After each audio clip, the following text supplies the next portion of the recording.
Hoje nós vamos ter um convidado falando sobre cultura, mas de uma forma diferente, forma diferente daquela que nós estamos habituados a falar. Normalmente nós apresentamos casas, apresentamos sítios, falamos sobre história da arquitetura. Hoje nós temos aqui o presidente da Academia Brasileira de Poesia, Silvio Adalberto, também membro da Academia de Letras de Petrópolis, e que veio aqui para conversar sobre o que ele faz, que são poemas. E vamos falar primeiro sobre a academia, que funciona ali naquele prédio, que é a Casa Cláudio de Souza, né? É o prédio do IFAM. Aliás, o IFAM mudou dali, eu acho que a coisa de uns 2 anos, né? Para a Avenida Quera. E ali hoje está instalado o Silogeu Petropolitano, que fiquei sabendo hoje que Silogeu é o lugar onde se reúne todas as academias da cidade, ou pelo menos da região. Fala um pouquinho sobre a casa, sobre a associação e sobre esse livro aqui, que é o Argila. É um prazer muito grande estar aqui com você, Paulo, nesse programa.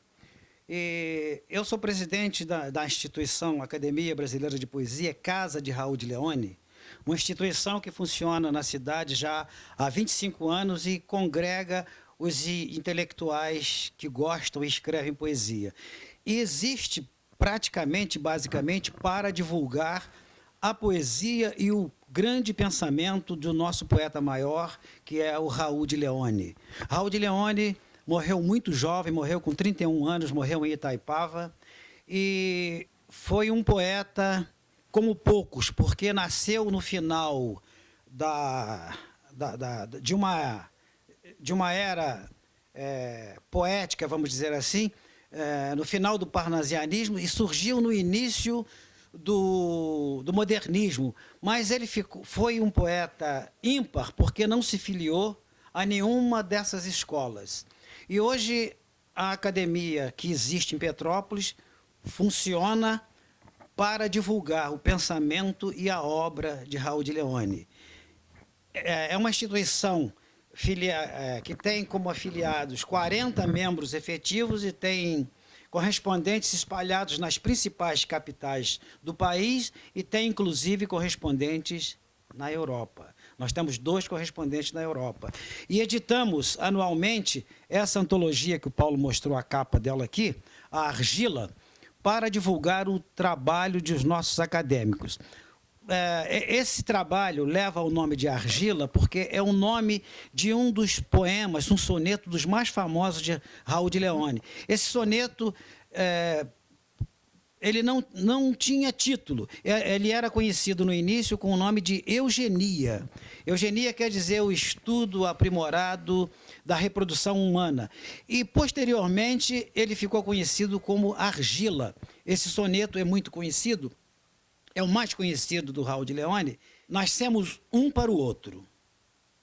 Dessa argila de que são feitas as criaturas raras. Tens legendas pagãs nas carnes claras, e eu trago a alma dos faunos na pupila. A belezas helênicas te compara, e em mim a luz helênica cintila. Pulsa em nós todas as nobres taras daquela Grécia esplêndida e antiga. E é tanta a glória que nos encaminha em nosso amor de seleção profundo, que ouço ao longe o oráculo de Eleusis. Se um dia eu fosse teu e fosses minha, o nosso amor conceberia um mundo, e do teu ventre nasceriam deuses. Esse, Paulo, é o poema, o soneto de Raul de Leone, que o fez conhecido no Brasil e no exterior. Muita gente deve estar estranhando o fato de eu trazer aqui um poeta, né? Mas como o nome do programa é Preservação e Progresso, e preservação aí abrange tudo, não abrange apenas imóveis nem matas, né? Abrange a cultura, abrange a biodiversidade que nós temos nessa Mata Atlântica fantástica, né? E principalmente essa fauna, né?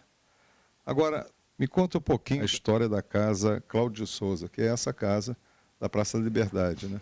Cláudio de Souza foi um médico que ficou famoso escrevendo peças de teatro nos anos 30. E como não teve descendentes, a esposa dele doou essa casa de Petrópolis, da Praça da Liberdade 247, para que fosse edificado ali um centro de cultura.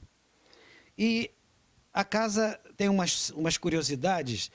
Ela é toda revestida por azulejos coloniais.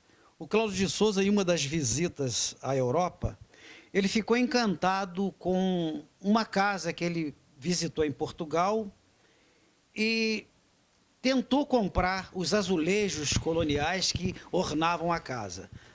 O vendedor ficou surpreso com aquilo e falou: olha, eu não vou desmanchar a minha casa para vender apenas os azulejos. Ele foi mais prático, ele comprou a casa, desmontou e trouxe os azulejos para o Brasil. E os azulejos estão ali e todos os vitrais da casa também estão ali. É uma coisa que vale a pena ser visitada. E o Cláudio de Souza também doou para o PEN Clube do Brasil, um clube de escritores que funciona na Praia de Botafogo, um apartamento que ele tinha no bairro do Botafogo e onde hoje funciona a sede do PEN Clube do Brasil. Ele fez essa doação porque, segundo você me disse, ele não teria herdeiros. Não teria herdeiros. E doou com a finalidade que fosse usada para a cultura. E hoje, o Museu Imperial vai fazer, na parte de cima da Casa Cláudio de Souza, com uma reforma que está prometida para o início do próximo ano, todo o acervo do Cláudio de Souza será colocado nos cômodos de cima e será aberto à visitação pública. É uma justa homenagem, né? Eu conheço a casa porque estive lá muitas vezes quando o IFAM utilizava como escritório, e realmente a casa é muito bonita. Ainda sobre esse livro aqui. Esse livro, ele congrega, então, poesia de 40 poetas petropolitanos ou... Não sei se são todos petropolitanos, mas são todos da Academia Brasileira de Poesia? São 40 titulares e 36 correspondentes de todo o Brasil. E é exatamente uma maneira de divulgar o trabalho desses poetas. Nós temos também um site, www.rauldileone.org, e recebemos semanalmente uma média de 1.307 visitas em nosso site. É uma maneira de tornar o trabalho desses poetas conhecido. Para quem não conhece, se você me permitir, eu posso ler um trabalho aí desses nossos poetas. Das minhas diretoras que mais batalham pelo sucesso da academia. Já foi, inclusive, diretora de cultura de Petrópolis, a Carmen Felicetti. Deixa eu ler um poema dela para mostrar para os nossos ouvintes aí. Então, a Carmen Felicetti, ela é titular da cadeira número 11, o patrono é Caralta de Souza, que foi também um bom poeta e foi, inclusive, em outros tempos, presidente da Academia Petropolitana de Letras. O nome do poema da Carmen é Aventura. Palavras, caravelas de 1500. Estagnadas, esperam ventos. Em parte de mim, que é porto, ensaiam saídas, sacodem a marra de dicionários e âncoras do próprio sentido. Querem por guia ânsia e estrelas, na busca do caminho da poesia para naufragar ou descobrir. É uma das boas poetas de Petrópolis, a Carmen Felicetti. O jornalista, que é o âncora do Globo Rural, ele mostra a matéria dele toda cantada em verso. Não sei se você já reparou isso. Já. Muito interessante aquele trabalho. Estou pensando em fazer isso aqui no nosso programa. O que é que você acha? Nós vamos fazer todos os convidados. Olha, fazer com que os convidados venham aqui, né, respondendo em verso. É ótimo. Se você quiser, nós podemos colaborar. Tá bom? Com muito prazer. Vamos falar depois sobre os pássaros. Vou dar um tempinho aqui agora que nós temos um intervalo comercial. Com muito prazer. Obrigado.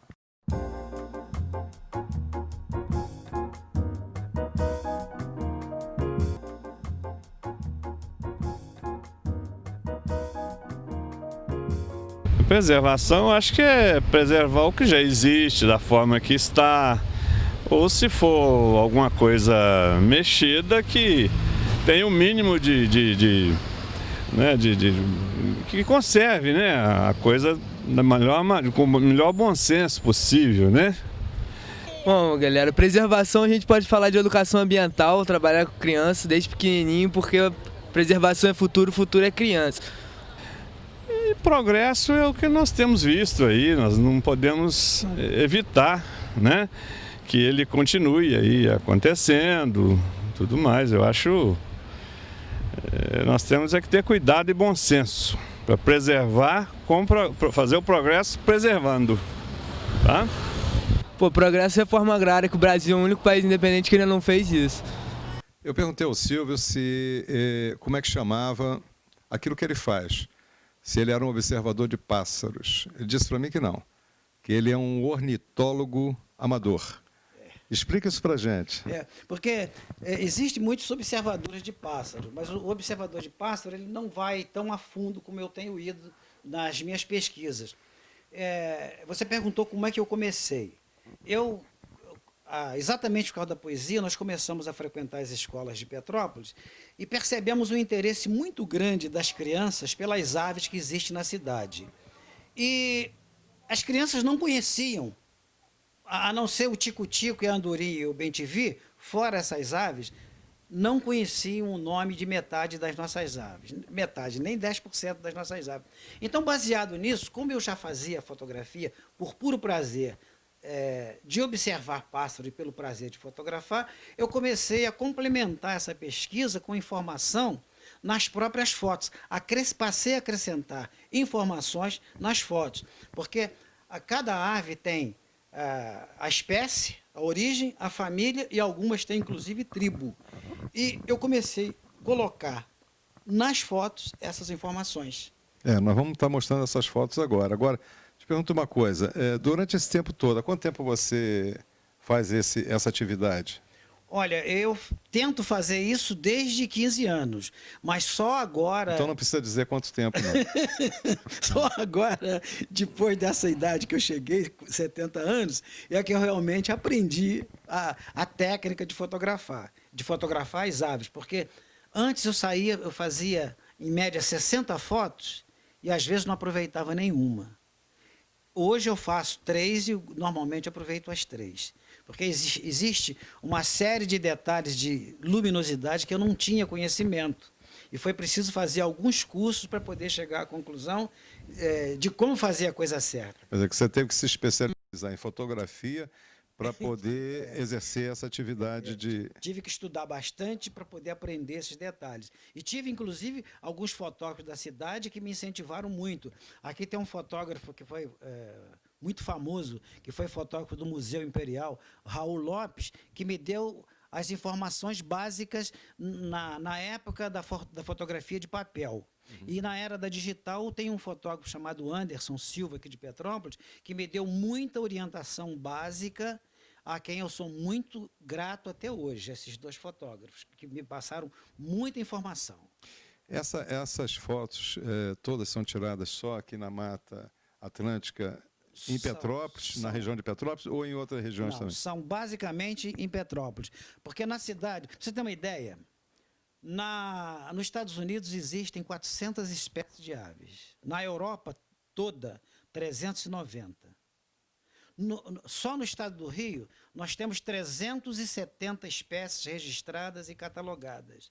No Brasil, nós temos 2.000 espécies registradas e catalogadas.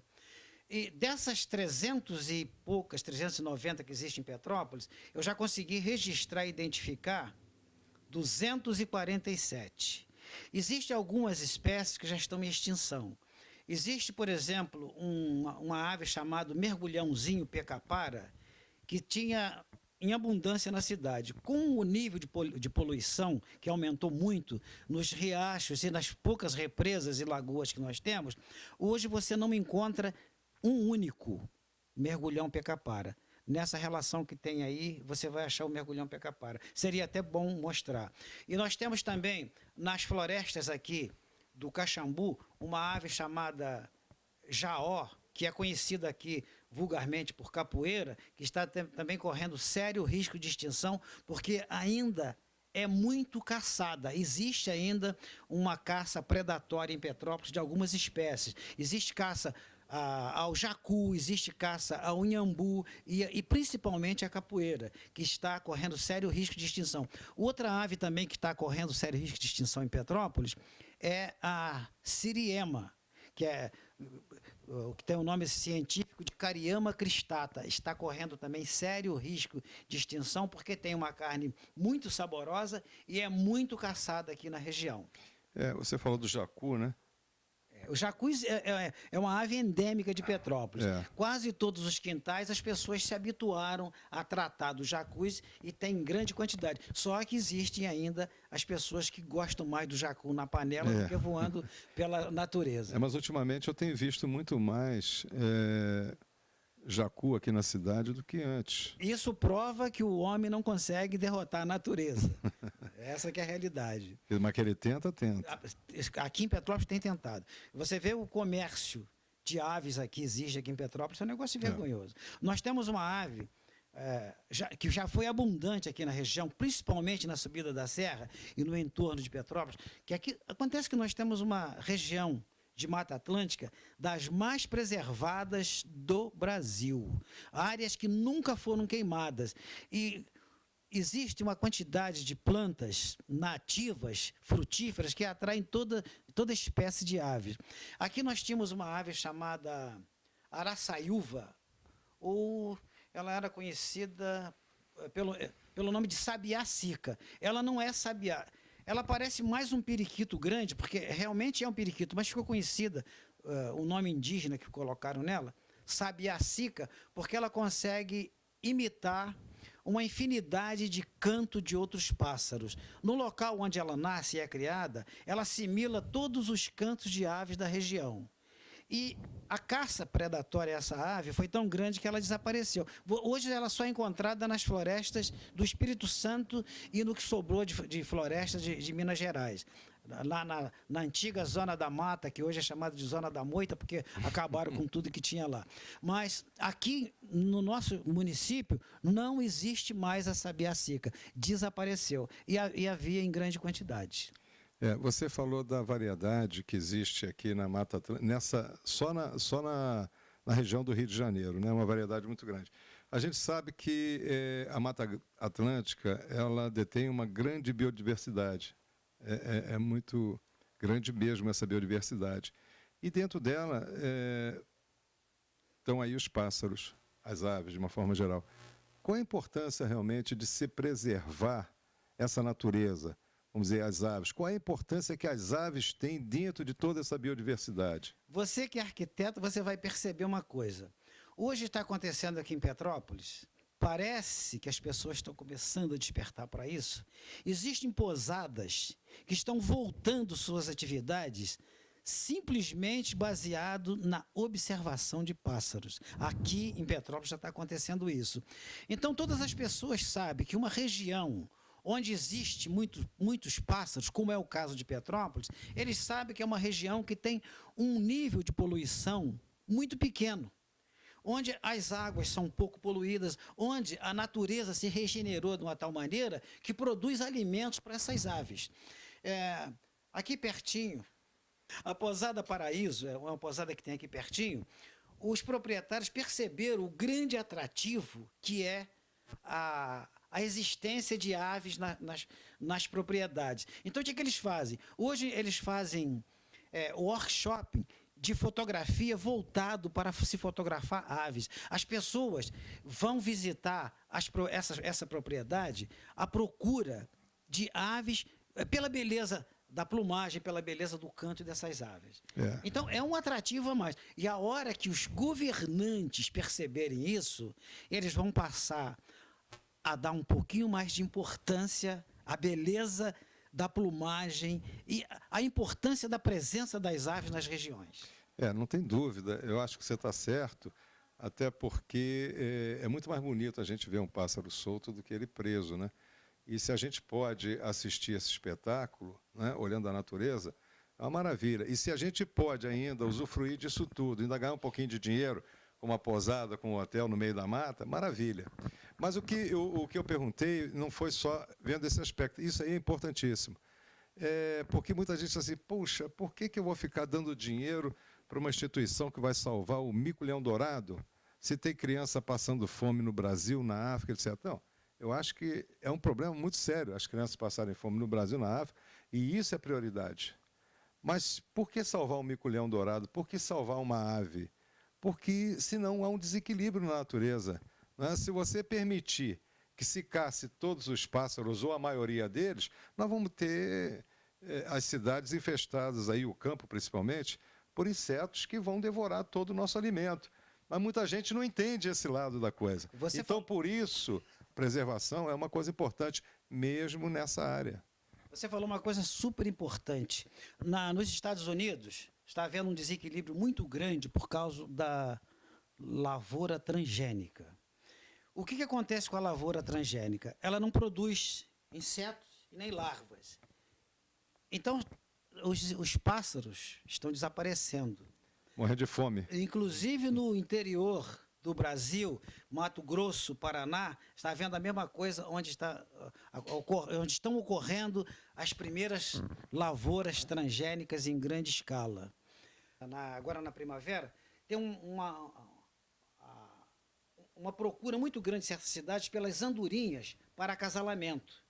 E já houve um movimento de acabar com essas andorinhas. Só que eles se esqueceram que elas vão atrás da grande produção de insetos que tem na região. Então, todos os lugares onde existem poucas aves, a primeira coisa que acontece é a proliferação de insetos, de mosquitos e de pernilongos, que a grande maioria das aves se alimentam de insetos. Isso. Uma andorinha, já foi comprovado, ela consegue capturar em voo, durante um dia, mais de 2.000 insetos. Então, elas mantêm o equilíbrio de insetos, porque, basicamente, as aves se alimentam de insetos e larvas, e lagartas. Isso ajuda a manter o equilíbrio da natureza. Tem que haver o equilíbrio, né? Porque tudo isso é uma cadeia, né? É a cadeia alimentar, na realidade, né? Se faltar um inseto para o pássaro morre. O pássaro morrendo, ele também deixa de alimentar outros animais predadores do pássaro, não é verdade? Então tem que haver um equilíbrio. Então é importante salvar o mico-leão-dourado? É importante salvar os pássaros? Na verdade, não é só pela beleza, pelo canto, isso tudo, claro, porque ter uma vida sem cor e sem som é horrível, né?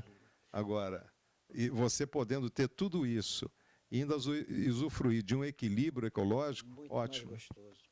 Outro dia eu fui convidado para fazer uma palestra numa fundação que tem em Pereira do Rio, chamada Fundação Casa de Lígia Bojunga. A professora que orienta as crianças lá disse que as crianças tinham o terrível hábito, muito comum no Brasil, e principalmente em Petrópolis, de manter as aves em gaiolas. Eu cheguei lá, constatei realmente que havia muitos pássaros nas gaiolas. E mostrei para as crianças que a grande parte das aves, quando elas se acasalam, o macho ajuda na feitura do ninho. E o macho ajuda a proteção e na alimentação dos filhotes. E, normalmente, a ave que é aprisionada é o macho, por causa da beleza das penas e por causa do canto. Quando isso acontece, normalmente aquele ninho é abandonado. Olha, as crianças ficaram comovidas porque não sabiam que era assim que ocorria. E, felizmente, grande parte deles deixaram de lado esse hábito. Isso é importante você falar sobre isso. Veja bem, eu há pouco tempo quase perdi um amigo porque ele cria passarinho em gaiola e eu disse para ele, poxa, brincando até, solta o passarinho. E ele falou assim para mim, você não come galinha? E eu achei que ainda não está na hora de eu entrar nesse mérito. Mas, pelo menos, eu não tenho nenhum em gaiola, está entendendo? Eu sou contra, acho que eles devem. Mas eu acho que ainda não estou preparado para discutir esse assunto, porque eu ainda continuo comendo frango. Mas, olha, Silvio, foi muito bom o papo com você, tá bom? A gente pode voltar até esse assunto outra vez, talvez, quem sabe, nessa casa onde está sediada a academia, e você mesmo nos fazer a honra lá e mostrar a casa toda em detalhes. Quando Vamos precisar. pedir licença lá ao IFAM e vamos fazer esse trabalho. Quando precisar, terei o maior prazer em fazer isso. E quando você precisar de alguém lá da nossa academia, disponha sempre. Estamos encerrando, eu queria, se você me permite, deixar o meu site. Fica à vontade. Eu gostaria que vocês visitassem. Quem gosta de aves em liberdade, por favor, visitem. É www.silvio.com ou então simplesmente Aves da Mata Atlântica. Vocês vão achar fácil e ali tem muita informação para quem quer aprender alguma coisa sobre as aves de Petrópolis. Muito obrigado. Foi um prazer imenso participar desse programa. Obrigado a você e continue assistindo nossos próximos programas. Obrigado.